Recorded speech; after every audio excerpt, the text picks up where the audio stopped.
قطعنا على نفسنا وعود كثيرة وقلنا أن احنا بنحل كثير من المشاكل، وهذا ديدن كثير من المرشحين.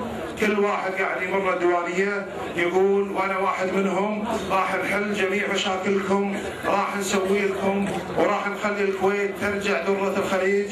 لكن نقول اليوم أنا أعاهدكم إن شاء الله بأني ما راح أخذلكم. أنا مسؤول عن نفسي، مسؤول عن كلامي اللي أقوله.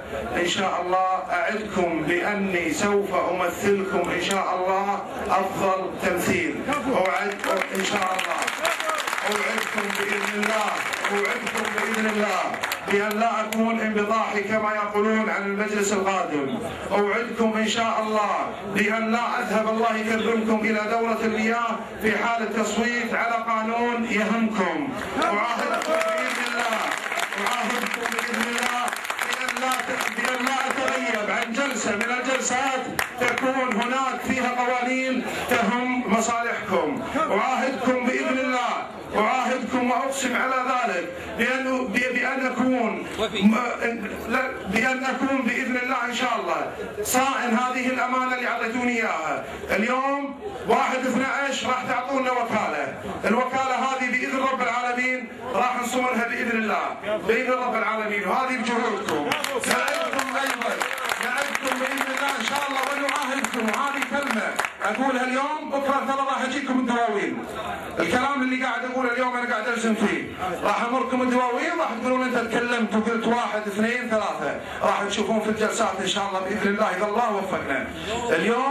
اليوم جاء وقت البناء، جاء وقت بناء هذا البلد. اليوم محتاجين مساكن، محتاجين خدمات صحية راقية، محتاجين أمور كثيرة. قضية البدون أنا عندي مهمة. احنا عندنا شريحة كبيرة من ربعنا ومن ربع الناس الثانيين وما لها الدائرة ما توفقوا. نعدهم بإذن الله بأن يكون لنا موقف. نعدكم أيضا بأن لا أكون محسوب على شيخ بإذن الله إلا صاحب السمو حفظه الله. أعدكم إن شاء الله، أواعدكم وأعاهدكم بأني لا أكون محسوب على تاجر من تجار الكويت. أنا راح أكون محسوب عليكم بإذن رب العالمين. أنا راح أكون محسوب عليكم أنتم بإذن الله. أنتم اللي وصلتوني مهم، أنتم اللي بتعطوني الكرسي مهم إن شاء الله. أواعدكم وأعاهدكم وأقسم على ذلك أيضا، أعاهدكم بأن تقودوني أنتم ولا أقودكم. أعاهدكم عليها إن شاء الله بإذن الله. هذا اللي احنا نقوله. قسما بالله نكون للصغير فيكم الأخ الكبير له، وللكبير لا يكون ابنه بإذن رب العالمين. لا أتصاغر للجميع بإذن الله. أنتم اللي ترفعوني وأنتم اللي بتوصلوني. قسما بالله لكون أصغر واحد فيكم بعيالكم بإذن رب العالمين.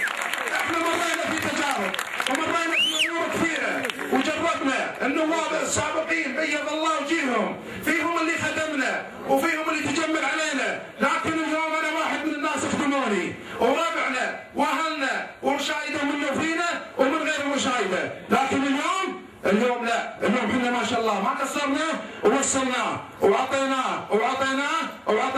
اليوم احنا لنا الحق يكون عندنا فرصة في التمثيل البرلماني. لازم يكون عندنا فرصة، لازم يكون عندنا فرصة. وهذا انتم اللي تحققونه ان شاء الله، انتم اللي تحققونه باذن الله. اليوم انا بقول لكم كلمة. اليوم لما بكره انتم بتوصلوني المجلس، ترى المعاملات اللي بتخلص والقوانين اللي راح تقر ترى بدون منه كفانا شراء ولاءات، كفانا المريض واللي امه مريضه ولا والده ولا اخوه تعبان لما يوقع كتاب العلاج بالخارج ما بي منا شكر. الله يجزاكم خير، لانها غصب علينا وبدون منا. لازم تفهمون ان النائب خادم لكم. افهموا الكلمه هذه. انا قلت في قبل ان الحكومه خادمه لدينا واجيره وندفع لها اجر. ايضا انا اقول النائب خادم لدينا، لازم يعرف الكثير. احنا بلد ديمقراطي، احنا بلد مؤسسات.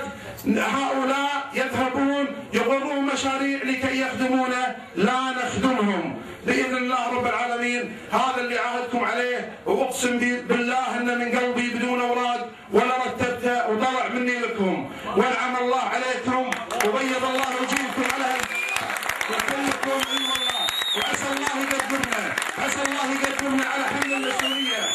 اعينونا اعينونا ان شاء الله، الله وفقنا ان شاء الله. اي والله الله يهديكم ويمن الله عليكم ويبيض الله وجيهكم، وهذا اعلان لكم، هذا اعلان لكم ان شاء الله.